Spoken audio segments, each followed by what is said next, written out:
ಈ ಎಲ್ಲ ಯೋಗಾಭ್ಯಾಸಗಳನ್ನು ಅಭ್ಯಾಸ ಮಾಡಿದ ನಂತರ ಕೊನೆಯಲ್ಲಿ ಕಡ್ಡಾಯವಾಗಿ ಶವಾಸನ. ಶವಾಸನ ದಣಿದ ದೇಹಕ್ಕೆ ವಿಶ್ರಾಂತಿ, ಮನಸ್ಸಿಗೆ ವಿಶ್ರಾಂತಿ. ಆಮೇಲೆ ಒಂದು ಸಣ್ಣ ಪ್ರಾಣಾಯಾಮವನ್ನು ನೋಡಿ ಆಮೇಲೆ ಕೊನೆಯಲ್ಲಿ ಒಂದು ಸಣ್ಣ ಸೆಷನ್ ನೋಡೋಣ. ಈ ಆಸನದಲ್ಲಿ ಶವದ ಹಾಗೆ ಸ್ವಲ್ಪವೂ ಅಲುಗಾಡದೆ ಮಲಗುವುದರಿಂದ ಈ ಆಸನಕ್ಕೆ ಶವಾಸನ ಎಂಬ ಹೆಸರು ಬಂದಿದೆ. ದಣಿದ ದೇಹಕ್ಕೆ ವಿಶ್ರಾಂತಿ.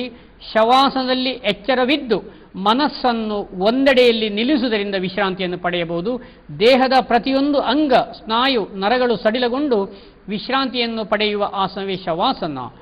ಈ ಆಸನವು ನೋಡುವುದಕ್ಕೆ ಬಹಳ ಸುಲಭವಿದ್ದಂತೆ ಕಂಡು ಬಂದರೂ ಪರಿಣತಿ ಗಳಿಸುವುದು ಕಷ್ಟ. ಗುರುಮುಖೇನ ಹೆಚ್ಚಿನ ಸಲಹೆ ಪಡೆಯಬೇಕಾಗ್ತದೆ. ಮುಖ್ಯವಾಗಿ ದೇಹ ಮನಸ್ಸುಗಳಿಗೆ ವಿಶ್ರಾಂತಿ, ನೆಮ್ಮದಿ ದೊರೆಯುತ್ತದೆ. ಮನಸ್ಸಿನ ಏಕಾಗ್ರತೆ ಹೆಚ್ಚಿಸಲು ಸುಲಭವಾಗ್ತದೆ. ಕೆಲಸ ಮಾಡಿ ಆಯಾಸವಾದವರಿಗೆ ಹೊಸ ಹುರುಪು, ಹೊಸ ಚೈತನ್ಯ ಉಂಟಾಗುತ್ತದೆ. ಅಲ್ಲದೆ ರಕ್ತದೊತ್ತಡ, ಮಾನಸಿಕ ಒತ್ತಡ, ಹೃದಯದ ಕಾಯಿಲೆ, ಶ್ವಾಸಕೋಶ ವಿಕಾರ ಮೊದಲಾದ ರೋಗಗಳನ್ನು ಪರಿಹರಿಸುತ್ತದೆ. ಚಿಂತೆಯು ಪರಿಹಾರವಾಗ್ತದೆ. ಹಾಗೆ ಶವಾಸನ ಅಭ್ಯಾಸ ಮಾಡುವುದರಿಂದ ನಿದ್ರೆಯು ಚೆನ್ನಾಗಿ ಬರುತ್ತದೆ. ಆದರೆ ಶವಾಸನ ಅಭ್ಯಾಸ ಮಾಡುವಾಗ ನಿದ್ರೆ ಮಾಡಬಾರದು, ಎಚ್ಚರದ ಸ್ಥಿತಿಯಲ್ಲಿರಬೇಕು. ಯೋಗಾಸನಗಳನ್ನು ಅಭ್ಯಾಸ ಮಾಡಿದ ನಂತರ ಕೊನೆಯಲ್ಲಿ ಕಡ್ಡಾಯವಾಗಿ ಶವಾಸನ. ಇದೊಂದು ಸಿದ್ಧೌಷಧಿ ಇದ್ದಂತೆ. ಇದೆಲ್ಲ ಯಾವ ರೀತಿ ಮಾಡಬೇಕು, ಎಷ್ಟು ಮಾಡಬೇಕು ನಾವು ತರಬೇತಿಯಲ್ಲಿ ಕೊಡ್ತೇವೆ.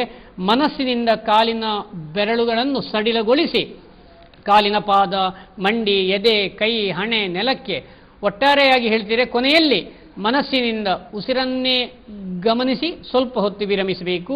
ಕಣ್ಣುಗಳನ್ನು ಸಹ ಮೃದುವಾಗಿ ಮುಚ್ಚಬೇಕು. ಸರಳವಾಗಿ ಶವಾಸನ ಅಂದರೆ ಕಾಲುಗಳು 2-2.5 ಫೀಟ್ ಅಗಲ, ಕೈಗಳು 1-1.5 ಫೀಟ್ ಅಗಲ. ಇದು ಬಹಳ ಸರಳವಾದ ಶವಾಸನವಾಗಿದೆ. ಬೇರೆ ಬೇರೆ ರೀತಿಯಲ್ಲಿ ತರಬೇತಿ ಕೊಡ್ತಾರೆ. ಈ ರೀತಿ ಮಾಡೋದ್ರಿಂದ ಯಾವುದೇ ರೀತಿಯ ಸಮಸ್ಯೆ ಬರುವುದಿಲ್ಲ, ಬಹಳ ಸುಲಭ ಆಗ್ತದೆ. ಹಾಗೆ ಬೇಗನೆ ನಮಗೆ ಆಯಾಸ ಪರಿಹಾರ ಆಗಲಿಕ್ಕೆ ಈ ಶವಾಸನ ಸುಲಭ ಆಗ್ತದೆ.